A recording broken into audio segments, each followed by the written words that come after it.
li ma kii man s'il y avait pas cette vidéo de mon arrestation tey je serais encore en prison pour association de malfaiteurs pour xawma lan ak lan ak lan combien sont-ils ces centaines de jeunes yi nga xamante ils n'ont pas eu la chance d'avoir été filmés bi ñu leen di jàpp c'est de ça que je parle et le problème qu'on a maintenant dañu ñëw benn état bi nga xamante ni ay mensonges d'état yu ñuy créer des charges toutes faites yenn jeunes yi nga xamante ni on dit que ils ont fait des xawma lan terrorisme gis nga la notion de terrorisme gis nga lutte contre le terrorisme bépp citoyen bi nekk ci réew da nga war a renforcer l'État et le gouvernement dans la lutte contre le terrorisme ndax ñëpp gis nañu li ñu war mais jël notion terrorisme di ko manipuler de telle sorte que di ko teg ci ndoddu jeunes yi nga xamante ni ils n'ont rien à voir avec ça c'est des manifestants de telle sorte que les gens vont être amenés gis nga notion terrorisme sax les gens dañuy dem ba dans leur subconscient boo moytul dañ koy banaliser et vous en tant qu'organisation qu'il faut combattre et quitte à même di collaborer avec l'État il faut que ñu lay relance aussi mais et vous en tant qu'organisation qu'est-ce que vous comptez faire pour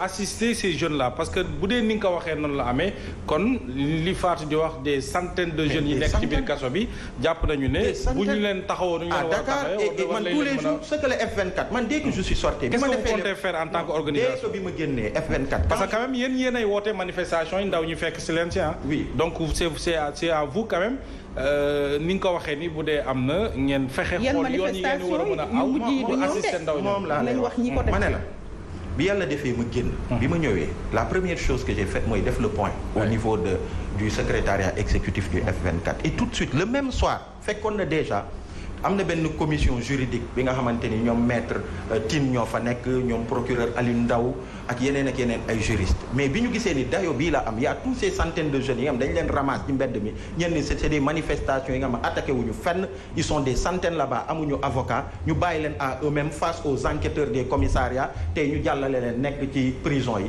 que ñooñu ñëpp on a lancé un appel ci conférence de presse bi ñu def juste le lendemain pour que bépp avocat bi nga xamante ni jàpp nga ni yow war nga mën a jàpp ci loolu pour que jeunes yooyu ñu mën leen assister nga def signe donc depuis boobu y a beaucoup d'avocats qui ont fait signe et ils continuent de le faire et commencé nañ di leen ventiler pour que ñu jël fu ci nekk xool on a une liste bi nga xamante ni elle est évolutive fépp ci kaso yi ñu xool lu ñuy def pour que avocat mais au-delà de ça mais au-delà de même yéen a leen woo biti ñi génnoon waaw yéen a leen ñun F24 woote bi mu woote c'était le 9 ak le 10 dañ ko tere mais ñi génn kenn woowu leen c'était une manifestation spontanée da nga dégg kenn ne boo yi génn leen mais Aliou Sané c'est une colère buy trouvé ci biir kër yi mu am ce verdict là bi nga xamante ni l'élément déclencheur nit ñi génn c'est une déglu naa Penda Mbow xaw ma fan la ko doon waxee xaw ma fii xaw ma fan c'est une vraie révolution boo yi kenn newu leen ñu génn alors il y a eu un élément déclencheur de façon spontanée xale yi génn ci mbedd bi mais yéen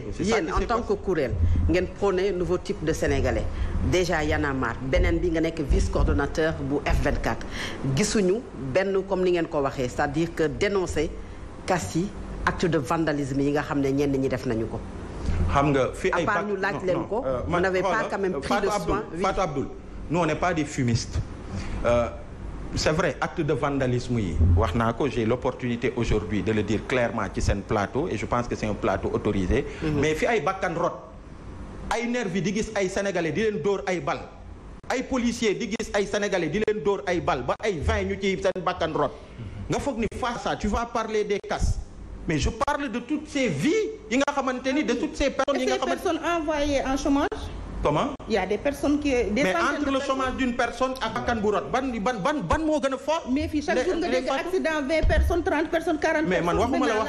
waxuma la wax accident de man je te parle de ay nit yi nga xamante ni ay ndaw dañ leen boom c'est ça que je dis. Sokana c'est un rappeur tout le monde le connaît.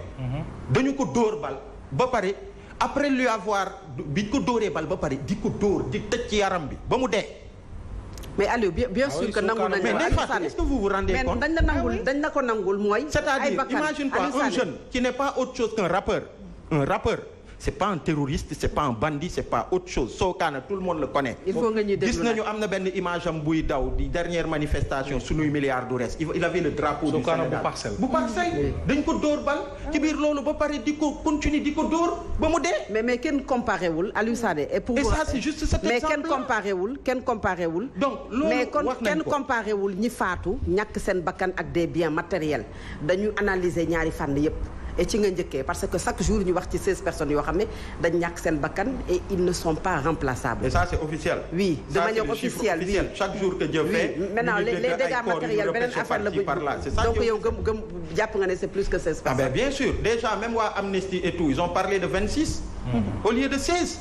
non Fatou Abdoul on est en face d'un état boo xamante ni c'est de gros mensonges d'état la ñuy kii di ko servir aux citoyens et gis ngeen tey sur l'affaire des nervis mais on est devenu la risée du monde entier. suñu police ak niñ ko nawee niñ ko bëgg de toute notre histoire bi ñuy xale ba tey dañ ñu gëmloo ni police su Sénégal moo gën police yi yëpp ñu koy gëm di ko bàkkoo police Sénégal day dem Nations Unies day dem fu ne mais aujourd'hui on a des autorités politiques yi nga xamante ni ils sont en train de désacraliser ces institutions là. di jël des gradés de cette police là di leen mettre ci yenn situation yi nga xamante ni ñuy wax yi nga xamante ni tubaab yi après malheureusement la presse sénégalaise elle est étouffée de telle sorte que yenn dëgg yi dañuy xool nu ñuy def sinon on vous coupe le signal. Ah oui. Donc c'est les télés étrangères. Pourtant on continue à vous inviter. Et que non vous êtes à nous inviter mais le travail que France 24 a fait le travail que France 24 a fait. Vous l'auriez fait. Je suis pas sûr que li dal Walfadjri est-ce que du leen dal. sur les 16 morts est-ce que xel dal na ci ONU. et aujourd'hui on est la risée du monde entier. Aliou sur les 16 morts xel dal na selon yow ci càkkutéefu ONU ci gouvernement bu Sénégal mu leeral. mais il y a eu les 14 morts de mars 2021. fan la mujj. Mohamed fan la mujj gis nga lii nii yëpp léegi. ce que je peux vous dire mooy ce régime là le pour régime de Macky Sall. c'est dans 7-8 mois mu jeex tout le travail yu ñu nekk di def et ça je voudrais en parler. c'est pour que lépp li nga xamante ni mu ngi xew tey que ñi ci responsable yëpp au moment venu que ku ci nekk say responsabilité que tu fasses face à la justice nationale ou internationale. Et pour le Haut Commissariat des Nations Unies. Oui. Pour il y a 2 mois la ñu demoon ku mel ni man ak ñenn ñi rencontré nañ leen fii ci Dakar seen bureau bi fi nekk. c'est nous qui les avons alors alertés. Pendant toute une matinée ñu wax leen la situation du pays ak risque yii nii yëpp am tey. ku mel ni man. attiré woon naa seen attention ne leen ayez l'œil sur le Sénégal ak ce qui il faut ngeen clamer Sénégal pour am solution. non mais c'est-à-dire on peut pas trouver la solution ici au Sénégal. gis nga quand on parle de souveraineté xeex bi ni mel. oui xeex bi ni mel on ne vit pas dans un monde boo xamante ni les nations évoluent en vase clos.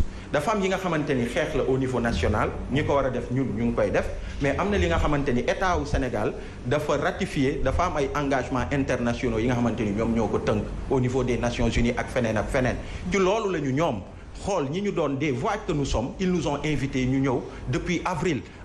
alerté nañ leen ñu ne leen lii seen liggéey yéen seen ñun suñu wàll duñ ci xaar kenn waaye yéen en tant que ONU lii seen wàll ibbi leen seen i gët ci Sénégal. et aujourd'hui c'est ce qu'ils ont vu boo xoolee lettre bi ñu def. mais Aliou et l'autre chose. yéen nekku leen membre permanent bu conseil de sécurité bu ONU. ñooñu la. Sénégal ak Afrique yëpp amuñu membre permanent. ci loolu beneen débat la mais ce que je veux dire ñooy mën a intervenir ci pays yoo nga xam ne am na crise am na violation des libertés mais aussi restriction des libertés. ñoo ci agir ñooy décider di. on n'est pas oui mais xam nga ONU dafa bëri ay bànqaas. ONU c'est vraiment un gros machin. bu yaatu dafa am ay pàcc. am na le Haut Commissariat des Nations Unies boo xamante ni ci mbirum droit de l'homme fépp ci àdduna bi bépp pays membre de l'ONU bu amee yenn jéego yi nga xamante ni ay gouvernement def nañ ko yuy salfaañee démocratie droit de l'homme ay rey nit boomaatek yooyu am nañu les prérogatives de pouvoir faire li ñu def nii alerter mais dañuy yéegal information. oui voilà donc c'est ça donc loolu c'est une première chose c'est pour parler des responsabilités xam nga yaa ngi wax mbirum est-ce que dina non fi mu ne nii léegi le travail